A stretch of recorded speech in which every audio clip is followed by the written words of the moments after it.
जैसे कि आपने पिछले चैप्टर में पढ़ा था, आपका चैप्टर था 3 कॉन्टिनेंट में पहला वो फैला हुआ साम्राज्य, जिसे हम रोम साम्राज्य बोलते थे। तो उसके अंदर जिस बच्चे ने मेरी वो वीडियो नहीं देखी है तो वो इस चैप्टर को थोड़ा सा हो सके मुश्किल होगा सीखना, लेकिन फिर भी मैं आपको बता दूं कि मैंने उस चैप्टर के अंदर बताया था कि जब रोम साम्राज्य गिर रहा था तो उसके गिरने का एक कारण था पूरी तरीके से यहाँ के इलाकों से फैलता हुआ आपका इस्लाम धर्म, जो कहीं ना कहीं इन कॉन्टिनेंट की प्लेसेस पे भी फैलना चालू हो गया था, जिसकी वजह से रोम साम्राज्य गिरा था। तो ये एक रीज़न था, क्योंकि 7th सेंचुरी से इस्लाम धर्म जो था वो कम से कम बढ़ना चालू हो गया था। सो गाइज, इसके बारे में हम पूरी तरीके से एनालाइज करेंगे, पर सबसे पहले हम देखेंगे कि यहाँ पर ये पूरा मैप आपको दिखाई दे रहा होगा कि यहाँ तक ये पूरा का पूरा अंडर रोम साम्राज्य के अंडर, आपके इस्लाम धर्म के अंडर में था। समय के साथ साथ इनकी क्षेत्रफल बढ़ते भी गए और इनके क्षेत्रफल घटते भी चले गए, लेकिन फिर भी इतने इलाकों तक इस्लाम धर्म पूरी तरीके से फैल चुका था। आप बोल सकते हैं कि अर्ली टाइम के अंदर तो जिस तरह से क्रिश्चियनिटी फैल रहा था, रोमन कैथोलिक चर्च फैल रहा था, उनकी विचारधारा फैल रही थी, सेम टू सेम उसी की तरह पूरे कॉन्टिनेंट के अंदर जो आपका अफ्रीका और ईरान का कॉन्टिनेंट था, वहाँ के इलाकों तक, क्या कहते हैं, इवन अफगानिस्तान और पाकिस्तान के इलाकों तक भी इस्लाम धर्म फैलते फैलते फैलते आ चुका था। सो फाइनली हम देखेंगे सबसे पहले कि इसके सोर्स क्या होते हैं, जहाँ से हमें ये पता चलता है कि अर्ली जो इस्लाम धर्म जो था, जो सेंट्रल इस्लामिक एरियाज थे, वो कैसे फैले। देखिए, सोर्सेज मैंने आपको बताया था कि कोई भी डायनेस्टियाँ हो, वो सोर्सेज पढ़ने बहुत ज़्यादा ज़रूरी होते हैं।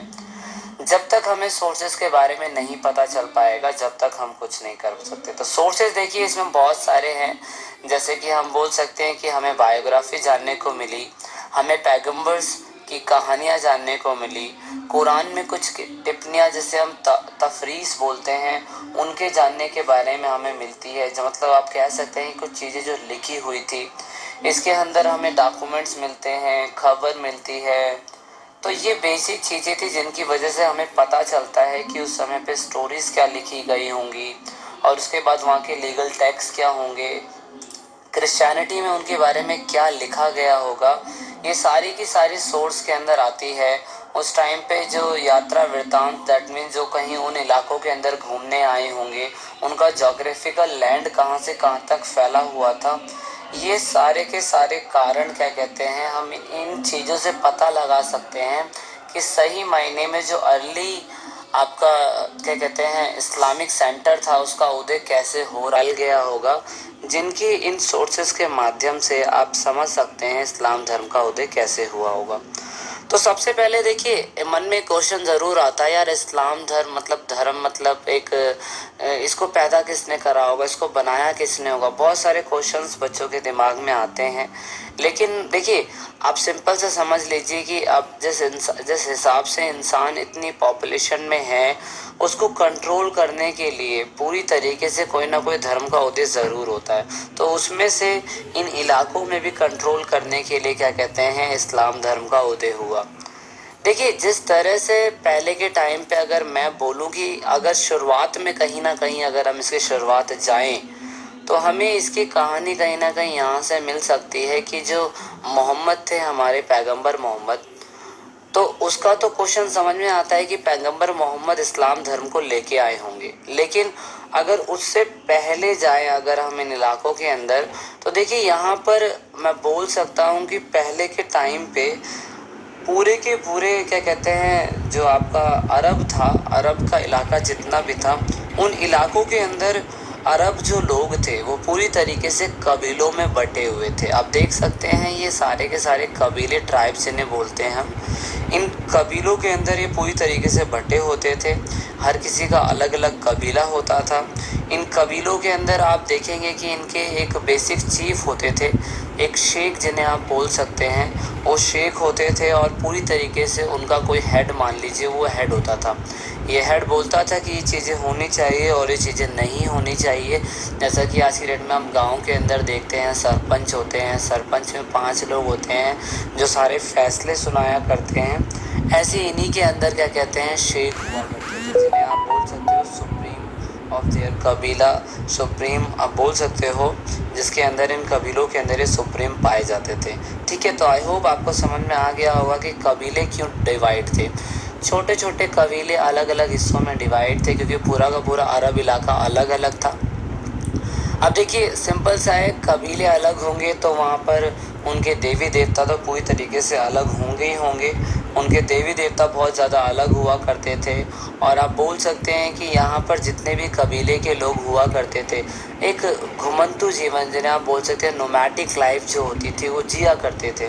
नोमैटिक लाइफ में आप बोल सकते हो इन लोगों को कि ये लोग खाना बदोश टाइप लोग थे, जो खाने की तलाश में अपने जो उनके पास ऊँट हुआ करते थे उनके चारों की तलाश में रेगिस्तान के सूखे क्षेत्रों को छोड़कर हरे भरे क्षेत्रों तक ये लोग जाते थे। जिन्हें हरे भरे क्षेत्र आप समझ सकते हैं, जिन्हें आज की डेट में हम नकलिस्तान भी बोल सकते हैं। और कहीं ना कहीं ये भी देखा गया है कि कुछ शहरों में ये जब अलग अलग कम्युनिटी के अंदर आते हैं, तो सिंपल सा ये भी था कि पैगंबर मोहम्मद भी किसी न किसी कबीले के हिस्से रहे होंगे, क्योंकि उस टाइम पे तो कबीले ही हुआ करते थे। तो कबीलों की अलग अलग कैटेगरियाँ हुआ करती थी, उनके अलग अलग देवी देवता हुआ करते थे। तो वहाँ पे सबसे इम्पोर्टेंट था मक्का, जहाँ पर कबीला, जहाँ पर शेख हमारे रहा करते थे मोस्टली, वहाँ पे आप समझ सकते हैं मक्का के बारे में तो इतना ज़्यादा इम्पोर्टेंट अरब को लेके है कि मुझे लगता नहीं है कि मुझे आपके इनके बारे में ज़्यादा आपको समझाने की ज़रूरत पड़ेगी। लेकिन मैं फिर भी आपको बता दूँ, पूरी तरीके से ये एक धर्म स्थल है और ये धर्म स्थल एक घनाभाकार ढांचे की तरह था, यानी कि क्यूब की शेप में था ये ढांचा।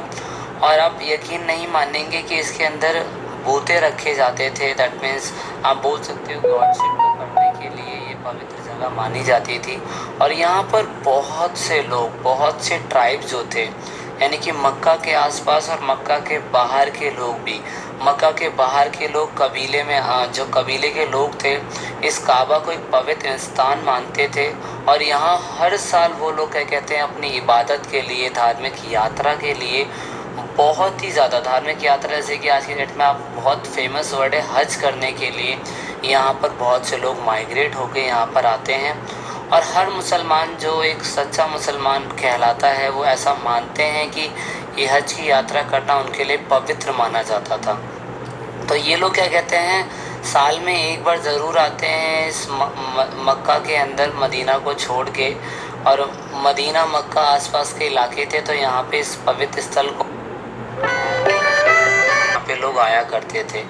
तो देखिए यहाँ पर एक जो ख़ास बात थी मक्का की, वो ये था कि मक्का पूरी तरीके से यमन और सीरिया के बीच एक व्यापारिक मार्ग था, जो एक चौराहे पर स्थित था। आप समझ सकते हैं ये पूरा का पूरा मक्का है, इसलिए ये मैंने मक्का और मदीना आपको दिखा भी रखा है। और नीचे आप देखेंगे यहाँ पर एक यमन एक कंट्री है, तो वहाँ पर भी क्या कहते हैं, पूरी तरीके से ये उनके बीच का इलाका था। तो ऑल ओवर अगर मैं कहूँ कि जिसने, अगर ये पूरी तरीके से एक सेंटर इस्लामिक एरिया बन चुका था, तो यहाँ पे इसने शहर के महत्व को भी बहुत ज़्यादा बढ़ा दिया होगा। यहाँ पर काबा एक ऐसी पवित्र जगह मानी जाती थी जहाँ पर क्या कहते हैं, हिंसा करना बिल्कुल भी वर्जित नहीं था। यहाँ पर सभी दार्शनिक जो इसको घूमने के लिए आते थे, उनके लिए पूरी तरीके से सुरक्षा प्रदान की जाती थी कि आप आइए। यहाँ पर हर कबीला क्या कहते हैं, अपने रीति रिवाज को बांटने का उन्हें यहाँ पे मौका मिलता था। और हर व्यक्ति क्या कहते हैं, यहाँ पर आके अपने देवी देवताओं की अर्चना के लिए अल्लाह से, या बोल सकते हो गॉड से, या जिससे भी है परमात्मा से, उनके बारे में पूरी तरीके से उनसे अपनी क्या कहते हैं रहनुमाई करता था, उनसे बातें किया करता था। ऐसे बहुत सी चीज़ें इसके अंदर देखने को मिलती है। सो फाइनली अगर हम बात करें कि प्रॉफिट मोहम्मद जिन्हें हम बोलते हैं, कि किस तरीके से यहाँ पर क्या कहते हैं प्रॉफिट मोहम्मद आए। यहाँ पे देखिए, अब जिस तरीके से पैगंबर मोहम्मद थे, पैगंबर मोहम्मद भी जो थे, उन्होंने क्या कहते हैं एक सामाजिक प्रचारक बोल लीजिए आप, वो इस्लाम धर्म को एक मूल मानते थे। और जो पैगंबर मोहम्मद थे, वो पेशे से तो एक सौदागर थे, लेकिन अगर उनकी भाषा और संस्कृति से नज़र डालें तो वो क्या कहते हैं एक अरबी थे। अब अरबी थे वो, तो क्या कहते हैं, उन्होंने पूरी तरीके से जो उनकी संस्कृति थी वो आसपास के दक्षिणी सीरिया और मेसोपोटामिया के क्षेत्र तक इनकी जो सोच थी वो फैली।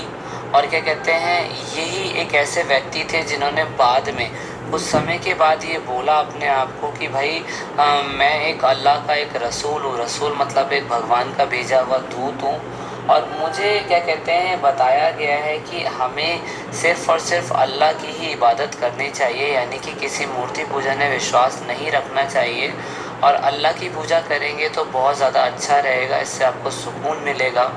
और जिस तरह से हम लोग बूते यानी कि जिस तरह से हम देवी देवताओं की पूजा करते हैं वो गलत है, क्योंकि अल्लाह सिर्फ एक है, उन्हीं की ही इबादत करनी चाहिए। तो इसके पीछे एक सोशल मैसेज छुपा हुआ है कि क्या कहते हैं, या तो आप मंदिर कहिए या आप मस्जिद कहिए या आप कुछ भी कहिए, अल्लाह सिर्फ एक है, उसी की ही हमें पूजा करनी चाहिए। अलग अलग देवी देवताओं की पूजा आराधना नहीं करनी चाहिए, जो बेसिक चीज़ें हमें जानने को मिलती है।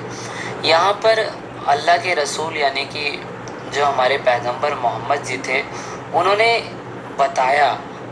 बताया कि जो पूजा और अर्चना है वो चीज़ हमें हमेशा क्या कहते हैं, इन चीज़ों से अलग हटके हमें सिर्फ एक सरल प्रार्थना करनी चाहिए, जिसे हम सरल तो बोलते हैं, एक प्रार्थना करनी चाहिए। और हमें कुछ बेसिक चीज़ों को क्या कहते हैं, सिद्धांतों को अपनी लाइफ के अंदर फॉलो करना चाहिए, जो अल्लाह बोलते हैं, जो सभी लोगों के लिए बहुत ही ज़्यादा आसान था। अल्लाह बोलते हैं कि हमें किसी के धर्म की अपेक्षा हमें किसी की चोरी नहीं करनी चाहिए। हमें एक सिद्धांत फॉलो करना चाहिए जिसमें हमें सभी धर्म को क्या कहते हैं, इक्वली ट्रीट करना चाहिए, किसी भी धर्म को बड़ा छोटा नहीं समझना चाहिए। अल्लाह और साथ में इन्होंने एक और मैसेज दिया, इन्होंने कहा कि जो भी आपके पास खैरात है यानी कि जो भी आपके पास पैसा है वो सारी की सारी चीज़ें आपको बांटनी चाहिए। तो इस बेसिस पे उन्होंने कहा कि भाई इस तरीके से हम क्या कहते हैं, अल्लाह के चीज़ों पे, अल्लाह के कदमों पे हम चल सकते हैं, अल्लाह के तो गाइज़ ये आपके ऊपर है कि आप कितने धर्म को मानते हैं। तो मेरा इस वीडियो को बनाने का मकसद ये नहीं है कि मैं इसको बताना चाहता हूँ कि इस्लाम धर्म बहुत अच्छा है, क्योंकि चैप्टर के अंदर बेसिक चीज़ें आ रही हैं, इसलिए मुझे इसके बारे में आपको बताना पड़ रहा है। क्योंकि ये चीज़ मेरे ख्याल से वैसे भी अच्छी है कि हमें वैसे भी किसी की चोरी नहीं करनी चाहिए, हमें ज़रूरतमंदों की मदद करनी चाहिए, हमें सभी धर्मों का सम्मान करना चाहिए, जो 612 AD के अंदर अल्लाह के रसूल यानी कि पैगंबर मोहम्मद ने समझ ली थी। तो ये कितनी अच्छी मैसेज हमें देके गए। तो देखिए, इन्होंने इस चीज़ को फैलाने के लिए उन्होंने एक कम्युनिटी की स्थापना करी, जिसे हम उमा बोलते हैं। उमा एक कम्युनिटी की स्थापना करी। उन्होंने कहा कि जो भी इसके बिलीवर्स हैं, जो इसको मानने वाले हैं, उन्होंने उमा की खोज करी। और साथ में उन्होंने ये भी कहा कि जो भी व्यक्ति क्या कहते हैं, इस धर्म को फॉलो कर रहा है, यानी कि जो इस धर्म को फॉलो कर रहा है, अल्लाह को मान रहा है, वो अल्लाह को मानने वाला व्यक्ति मुसलमान कहलाएगा। तो ये भी एक इम्पॉर्टेंट था। तो देखिए, इस तरीके से यहाँ पर जिस तरीके से मक्का के अंदर लोग पहले उसको पूजा करते थे, तो वहाँ पे ऐसे जिस तरीके से पैगंबर मोहम्मद ने मैसेज फैलाने चालू करे तो उनका विरोध होना चालू हो गया। अब विरोध होना चालू हो गया तो उन्हें क्या कहते हैं, बहुत से विरोधों का सामना करना पड़ा। उनके धर्म को ये क्या कहते हैं, ये माना गया कि वो क्या कहते हैं, पूरी तरीके से यहाँ पर एक धर्म को बढ़ा रहे हैं, जबकि एक नया धर्म जो है मक्का के अंदर उसकी प्रतिष्ठा कर रहे हैं। जो मक्का के अंदर धर्म पहले से ही है, उस धर्म के लिए खतरा पैदा कर रहे हैं। और फाइनली क्या कहते हैं, उनको 622 ईस्वी में मोहम्मद जी को अपने जो भी फॉलोवर्स थे, जो उमा के सदस्य मान लीजिए, उनको ये स्थान छोड़कर मदीना जाकर उन्हें रहने पे मजबूर होना पड़ गया। और फाइनली जब Byju's app makes learning easy for my child. Every child needs it. Pharmacy presents Stay Home Stay Healthy offer. Get 20% off plus 20. मक्का को छोड़कर मदीना जा रहे थे, तो ये पूरा का पूरा यात्रा का टाइम पीरियड जो था एक मैसेज बन गया। और इस टाइम पीरियड को हिजारिया युग कहा गया, हिजारी एरा कहा गया। यहाँ से मुस्लिम कैलेंडर नया तरीके से बनना चालू हुआ। तो ये बहुत इम्पोर्टेंट था कि मुस्लिम कैलेंडर के बारे में भी हमें समझना ज़रूरी है कि जो मुस्लिम कैलेंडर पहला वर्ष 622 ईस्वी से शुरू होता है और इस्लामी युग यानी कि जो उमर का जो टाइम पीरियड था, जो पहले खलीफा बने थे पैगंबर मोहम्मद के मरने के बाद, तो उन्होंने क्या कहते हैं पहला वार्षिक कैलेंडर जो था 622 ईस्वी में बना के दिखाया। तो देखिए कैलेंडर कुछ ऐसा था कि इसके अंदर बेसिकली ये बताया गया कि किस तरीके से तारीख होगी, किस तरीके से इसके अंदर दिन होंगे, किस तरीके से हम इसके अंदर चीज़ों को अलग अलग हिस्सों में बांट देंगे। तो ये बेसिक चीज़ें थी इसके अंदर बताई गई थी कि जो हिजारिया सन था उसकी जो तारीख है जो इंग्लिश में लिखी जाती है, उनके वर्ष के बाद में उसके पीछे AH लगाया जाएगा हिजारिया कैलेंडर के अंदर। तो ये बेसिक चीज़ें हैं जो आप किताब में देखेंगे तो मिल जाएगी। लेकिन एक बेसिक चीज़ क्या थी इसमें, एक बेसिक चीज़ ये थी कि प्रत्येक दिन जो थे सूर्यास्त होने के बाद, जो सूर्यास्त हो जाता था हमारा, उसके बाद ही क्या कहते हैं दिन शुरू होता था। और जो महीना था वो अर्धचंद्र दिन, अर्ध जो पूरा आधा चांद हो जाता है, वहाँ से क्या कहते हैं हर महीने की शुरुआत होगी। तो इस तरीके से वहाँ पर क्या कहते हैं आप बोल सकते हैं 12 महीने और 324 क्या कहते हैं दिनों का चंद्र वर्ष होता था। तो ये बेसिक था। एंड देन दूसरा इन्होंने हिजारिया वर्ष के अंदर, क्योंकि अब इसके हिसाब से दिन और रात होते थे, तो इसलिए कभी भी उनके जो रमज़ान होते थे, ईद होती थी, ईद होती थी, जो हज होते थे, जितने भी इनके धार्मिक त्यौहार होते थे, वो कोई भी मौसम का किसी भी तरीके से मेल मिलाप नहीं खाता था। तो फाइनली क्या कहते हैं यहाँ पर हिजारिया कैलेंडर जो था उनकी तारीखों को एनालाइज करा गया और ये बताया गया कि भाई अब क्या कहते हैं जो हिजारिया कैलेंडर है वो पूरी तरीके से कहीं ना कहीं जो गैलीलियन थे उनके कैलेंडर से मैच खाता है। गैलीलियन के कैलेंडर लगाया जाता था, हाँ गैलीलियन कैलेंडर में पीछे C लगाया जाता था और जो इस्लामिक कैलेंडर था उसके पीछे S लगाया जाता था। तो इस तरीके से एक फॉर्मूला बता रखा है जिसके बेसिस पे हम इन दोनों के कैलेंडर के बारे में समझ सकते हैं। देखिए पेपर में इसके ऊपर क्वेश्चन बन जाते हैं कभी कभार, अगर आपके साथ CBSE बोर्ड वाला आपसे बहुत नाराज़ है तो ऐसे टफ क्वेश्चन वो आपको बना के दे सकता है। लेकिन मेरा मेन मकसद यही था बताने के लिए कि जब इस्लाम के धर्म के जब क्या कहते हैं पैगंबर मोहम्मद को मक्का छोड़कर मदीना जाना पड़ा, तो उस समय से इस्लामी कैलेंडर जो था वो नया बना। और इस्लामी कैलेंडर नया बनने के बाद वहाँ पर पूरी तरीके से आप बोल सकते हैं कि नए कैलेंडर का इजाद किया गया। सो आई होप आपको यहाँ तक समझ में आ रहा होगा। एंड देन हम देखते हैं यहाँ पे कि जो हमारे खलीफा थे उनका योगदान क्या रहा। देखिए आपको ये अच्छी तरीके से पता है कि किसी भी धर्म को अगर हमें ज़िंदा रखना है तो क्या कहते हैं उसके अंदर हमें समुदायों को मजबूत करना पड़ेगा। तो यहाँ पर जो उम्मा था वो पूरी तरीके से, क्योंकि पैगंबर मोहम्मद ने उसी को बनाया था और कहा था कि भाई ये उम्मा जो होगा वो पूरी तरीके से मेरा साथ काम करेगा, इस्लाम धर्म को बढ़ाने में मदद करेगा। तो इस बेसिस पे क्या कहते हैं उसको और अच्छा बनाने के लिए, उम्मा को और अच्छा बनाने के लिए जो पैगंबर मोहम्मद थे उन्होंने मदीना के अंदर कुछ राजनीतिक व्यवस्थाओं की स्थापना करी और साथ में अपनी जो जितने भी उम्मा सदस्य कम्युनिटी के लोग थे उनको सुरक्षा प्रदान करने के लिए कुछ स्टेप उठाए। वो क्या कहते हैं ये बोला जाता था कि अगर इस्लाम धर्म के अंदर सपोज मान लीजिए कि पैगंबर मोहम्मद की मृत्यु हो जाती है तो फिर क्या होगा। तो पूरी तरीके से राज्यों के संसाधनों को बढ़ाने के लिए ये उम्मा लोग जो होंगे वो साथ देंगे। सो गाइस यहाँ पर अब देखिए जिस तरीके से फाइनली 632 ईसा में पैगंबर मोहम्मद जो उनके देहांत हो जाता है, मर जाते हैं वो। और क्योंकि उस समय पे ऐसा कोई सिस्टम नहीं था, परिवारवाद आप बोल सकते हैं, परिवारवाद नहीं था कि परिवारवाद के अंदर एक बाप के मरने के बाद बेटा ही एक वारिस बनेगा, इसमें ऐसा कुछ नहीं था। तो यहाँ पर आप बोल सकते हैं कि कोई भी व्यक्ति ये दावा नहीं कर सकता था कि इस्लाम पैगंबर मोहम्मद के मरने के बाद उसे ही क्या कहते हैं एक हेड बनना चाहिए। लेकिन यहाँ पर क्या हुआ, यहाँ पर पूरी तरीके से जो उम्मा थी उनके हाथों में शक्ति चली गई। एंड उम्मा के हाथों में जब ये शक्ति चली गई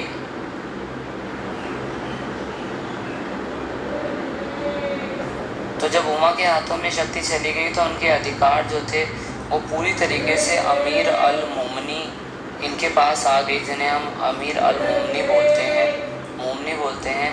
ये पूरी तरीके से पैगंबर के खलीफा बन गए।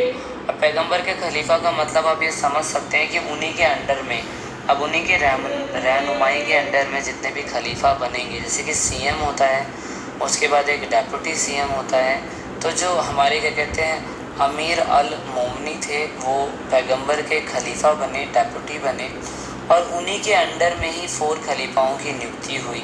ये चारों के चारों खलीफा आप समझ सकते हैं, 4 खलीफा हमारे, सबसे पहले अबू बकर थे, और उसके बाद उमर थे, एंड देन उस्मान थे, एंड देन अली थे। ये 4 क्या कहते हैं खलीफा आते हैं, और इन 4 खलीफा ने अपने अपने टाइम पीरियड में इस्लाम धर्म को बढ़ाया, किसी ने घटाया, किसी ने कुछ करा। तो ये सारा का सारा अब इस्लाम धर्म अब कैसे बढ़ रहा है उसके बारे में हम आगे जाके नेक्स्ट वीडियो में समझेंगे। सो गाइस, इस वीडियो के अंदर इतना ही था।